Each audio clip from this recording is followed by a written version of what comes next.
नमस्कार, आप देख रहे हैं हमारा समाचार। मैं आपके साथ मनीष गोधर। भारतीय पेट्रोलियम कॉर्पोरेशन ने सेंट्रल रीजन की ओर से गुरुवार को हाईवे स्थित एक निजी होटल में जिला स्तरीय पुलिस समन्वय कार्यशाला आयोजित की गई।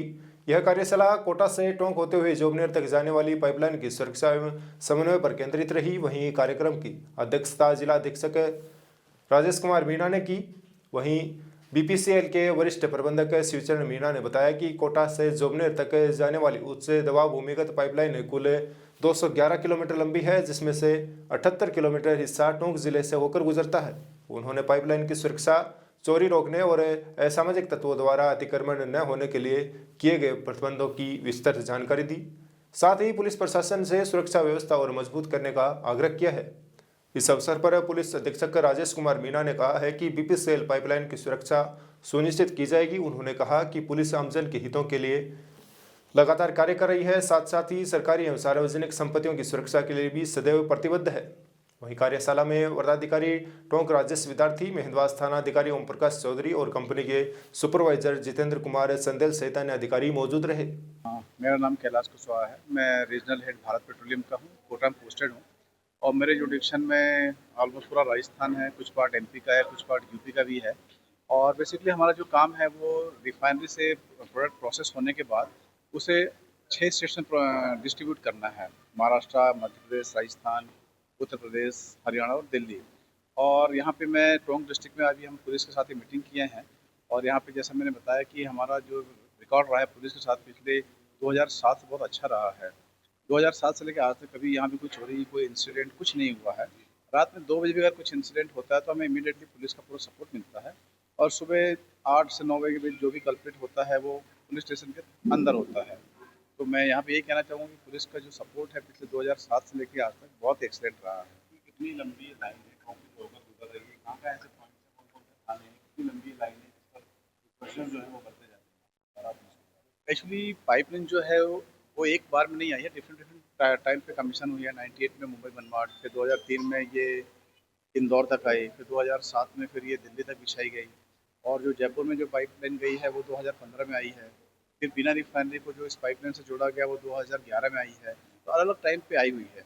और एज ऑन डेट पूरे वर्ल्ड में जो भी बेस्ट टेक्नोलॉजी है वो हमने इसमें लगाई हुई है ताकि किसी भी प्रकार की इंसिडेंट ना हो। कोई भी अगर दुर्घटना होने वाली है या कुछ करना भी चाहता है तो हमें इमीडिएटली उसकी इन्फॉर्मेशन कंट्रोल में तुरंत आ जाती है। बात सामने आएगी ज्वाइंट पेट्रोलिंग वो किस तरीके से आने वाले हैं। नहीं, ऑलरेडी हमारी जो है ईयरली बेसिस पे जो डायरेक्टर जनरल ऑफ पुलिस जो राजस्थान है उनसे मीटिंग होती है, जैसे अप्रैल 25 में हुई थी। और उसमें हम लोग क्या है कि बीच बीच में पुलिस के साथ जॉइंट पेट्रोलिंग करते हैं ताकि लोगों को अवेयरनेस रहे कि हमारा पुलिस के साथ जो रिलेशन है सेफ्टी पॉइंट ऑफ व्यू से बहुत अच्छा चल रहा है। उसके अलावा भी हम लोग गाँव में जा के मीटिंग करते रहते हैं ताकि लोगों को अवेयरनेस बनी रहे कि भाई पाइपलाइन जा रही है और इसको दुर्घटना से बचा के रखना है। क्योंकि जो भी दुर्घटना होगी तो उसका इम्पैक्ट सबसे पहले उन गाँव वालों को ही होगा। तो हमारी जो टॉप प्रायोरिटी सुरक्षा है लोगों की और इन्वायरमेंट की। क्या लीकेज और थेफ्ट को लेकर संभावना रहती है इसमें कि कई बार जब बीते कुछ सालों में ऐसी कोई घटनाएं हो जहाँ से चोरी की घटनाएं हो या लीकेज की कोई घटना हो? लीकेज सेकेंडली इसको डैमेज कर वो भी एक बड़ी समस्या है। बिल्कुल आप सही कह रहे हैं, सुरक्षा ही हमारी फर्स्ट प्रायोरिटी है। आज तक इसमें कोई लीकेज नहीं हुआ है अपने आप। कुछ थेफ्ट की घटनाएं पास्ट में हुई हैं और उसमें पुलिस ने इमीडिएटली कार्रवाई करते हुए लोगों को पकड़ा है इसमें, और उसके कुछ केसेस चल रहे हैं। जी, इस मीटिंग में बीपीसीएल के सीनियर ऑफिसर्स आए, उन्होंने प्रेजेंटेशन दी। हमारे पूरे टोंक जिले में जो रूट है उसके एसएचओ, सीओ और बाकी ऑफिसर्स भी आए। तो उसमें जो सारी बेसिक गाइडलाइंस हैं, एक्ट है, रूल्स है, उसके बारे में ब्रीफ किया।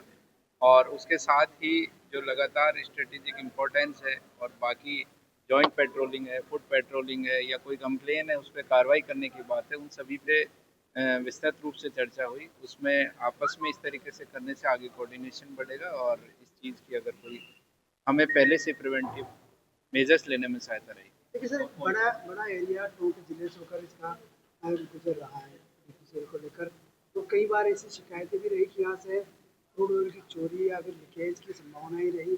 तो इन तमाम चीज़ों को लेकर किस तरह की इसको लेकर बड़ा चैलेंज है, खासकर मालपुरा इलाके में किया जाए, नगरपुर से जो बनास के इलाके लोग जहाँ से गुजर रहा है रास्ता पूरा उस इलाके बिल्कुल, इसमें जो ऑयल कंपनियां हैं और खासकर बीपीसीएल ने अपने इनहेरेंट मैकेनिज्म लगा रखे हैं जिससे कि प्रिवेंटिव पहले ही पता चल जाता है।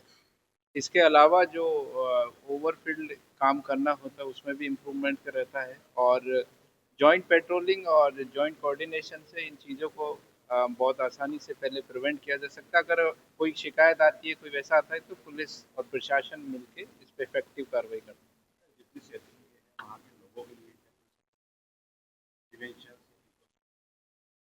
इसमें जैसा कि पीपीटी में भी बताया था कि जो ऑयल कंपनी है बीपीसीएल वो जगह-जगह जाकर ग्रामीणों के साथ भी बात करती है, वहाँ के जो मेंबर्स हैं उनके साथ करती है, थाने लेवल पे और तहसील लेवल पर जाके करती है। तो वो सभी उस चीज़ से वाकिफ़ रहते हैं और प्रिवेंटिव मेजर्स लेते हैं। उसमें निरंतर लगातार हमारा जो इन्फॉर्मेशन देने का काम है वो चलता रहता है। एक सर इसके साथ एक नया चैलेंज टॉप के लिए ये है कि जो सीएनजी का डिपो है वो मालपुरा इलाके में है, तो वहाँ पे कई बार लीकेज की घटनाएं बीते दिनों सामने आई, तो उसको लेकर भी कुछ तैयारियां की जा रही है या कुछ दिशा निर्देश उन लोगों को दिए जा रहे हैं ताकि कुछ घटनाएं ना हो जाए ऐसी। इसमें हम जो डिस्ट्रिक्ट का सिक्योरिटी रिव्यू मैकेनिज्म होता है, उसमें कलेक्टर साहब के अध्यक्षता में हम टीम गठित करके उनका ऑडिट करते हैं और उसके अलावा हम मॉक ड्रिल एक्सरसाइज करते हैं और उसमें जो भी प्रिवेंटिव मेजर्स हैं, चाहे फायर से कोई और इश्यूज हैं, उसको लेकर करते हैं, उसको करेंगे।